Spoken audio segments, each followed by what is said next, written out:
வணக்கம். இன்று ஊழ் அதிகாரத்தின் 9வது குறளை நாம் பார்க்கலாம். இந்த ஊழ் அதிகாரம் முழுவதுமே நம்முடைய கர்ம பலன்களின் விளைவாகவே நன்மைகளும் தீமைகளும் நம்மை வந்து அடைகின்றன என்பதை வள்ளுவர் பெருந்தகை மிக அழகாக எடுத்து காட்டியிருக்கிறார். நம்மளுக்கெல்லாம் என்ன, நல்ல விஷயங்கள் நடந்தால் ரொம்ப சந்தோஷம், ஏகப்பட்ட சந்தோஷம், நன்மைகளே எப்பொழுதும் நடக்க வேண்டும் அப்படிங்கிறது. அது மனித இயல்பு தான். நான் வாழ்க்கையில் எப்பயுமே கஷ்டப்படக்கூடாது, எப்பயுமே சந்தோஷமாக இருக்கணும், எனக்கு நினச்சதெல்லாம் கிடைக்கணும், ரைட், இதுதான் நம்மளுடைய இயல்பு.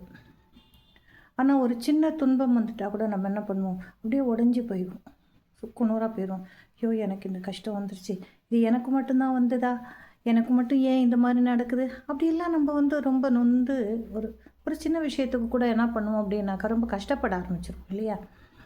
அது தேவையில்லை. ஏன்னா நன்மை தீமை இரண்டும் நாம் சமமாக பாவிக்க கற்றுக்கொள்ள வேண்டும். வாழ்க்கையில் ரெண்டுமே வரும் போகும். ஆனால் அதை ஏற்றுக்கொள்ளக்கூடிய மனப்பக்குவம் நம்ம பெரும்பாலானோருக்கு கிடையாது இல்லையா? ஆரவாரமாக சந்தோஷமாக ஒரு மகிழ்ச்சியை கொண்டாடக்கூடிய நாம் ஒரு தோல்வியை அவ்வாறு ஏற்றுக்கொள்வது கிடையாது. இதை இந்த குறள் நமக்கு சொல்லுகிறது. என்னன்னு பார்க்கலாமா? நன்றாங்கால் நல்லவா காண்பர், அன்றாங்கால் அல்லல் படுவது எவன்.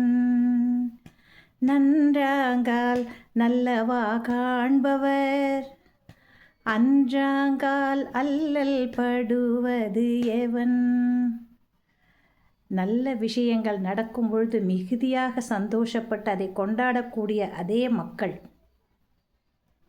நல்லவை அல்லாத நமக்கு துன்பத்தை தரக்கூடிய செயல்களோ விளைவுகளோ ஏற்படும் பொழுது அதனை ஏற்றுக்கொள்வதற்கு மனம் ஒப்புக்கொள்ளுவது கிடையாது.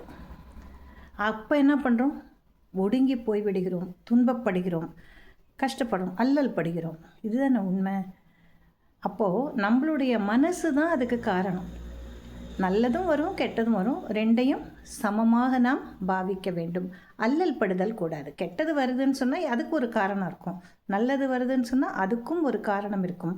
அவருடைய முற்பயனின் காரணமாகவே நமக்கு நடக்கக்கூடிய நல்லவைகளும் தீயவைகளும் மாறி மாறி வருகின்றன. இது வாழ்வியல் தத்துவம். இதனை வள்ளுவ பெருந்தகை மிக அழகாக இந்த குறளில் எடுத்து கூறியிருக்கிறார். நன்றி மக்களே. இன்னும் ஒரு தகவல் உங்களுக்கு. இந்த ஊழ் அதிகாரத்தோடு நான் எடுத்துக்கொண்ட திருக்குறள் 500 என்ற தொகுதியில் அறத்துப்பால் நிறைவு பெறுகிறது. 38 அதிகாரங்களை கொண்டது. அதில் 38வது அதிகாரம் இந்த ஊழ். இதை நம்ம இப்போ பார்த்துட்டோம். இதுக்கு அடுத்து வரக்கூடியது எல்லாமே பொருட்பாலை சார்ந்தவை. இதுவரை எனக்கு நல்ல ஆதரவு நல்கி வரக்கூடிய அனைத்து நல் இதயங்களுக்கும் இந்த நேரத்தில் நான் எனது மிகுதியான மகிழ்ச்சியையும் நன்றியையும் தெரிவித்துக் கொள்கிறேன்.